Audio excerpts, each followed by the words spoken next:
Isang Japanese national na wanted sa kanilang bansa dahil sa pagdukot at pangahalay sa mga babae, ang bistadong narito pala sa Pilipinas noon pang 2019.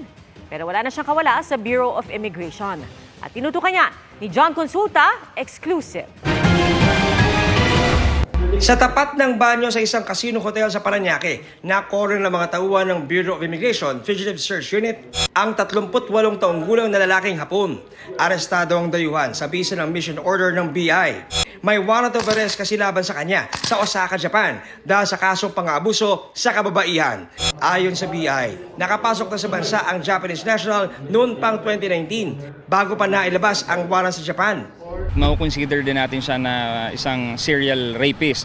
Reportedly may 5 siyang naging victim sa Japan kung saan dinudukot niya sa mga parke sa Japan at dinadala niya sa madidilim na lugar at doon niya ginagahasa. Wala siya pinipiling edad pero reportedly may isang minor de edad sa kanyang mga naging biktima sa Japan. Sa impormasyong nakuha ng BI, matinding panggugulpi at paulit-ulit na pang-aabuso umano ang inaabot ng kanyang mga dinudukot na biktima sa Japan na nagsimula noong taong 2016. Naalamin din natin kung maaaring mayroon din siyang naging biktima dito sa atin bago natin siya ipa-deport pabalik sa Japan. Sinusubukan namin kunan ng pahayag ang suspect na nakakulong ngayon sa BI Detention Facility sa Bikutan habang gumugulong ang kanyang deportation procedure. Para sa GMA Integrated News, John Consulta, nakatutok 24 oras.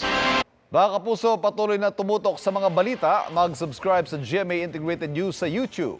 Sa mga kapuso abroad, samahan niyo kami sa GMA Pinoy TV at www.gmanews.tv.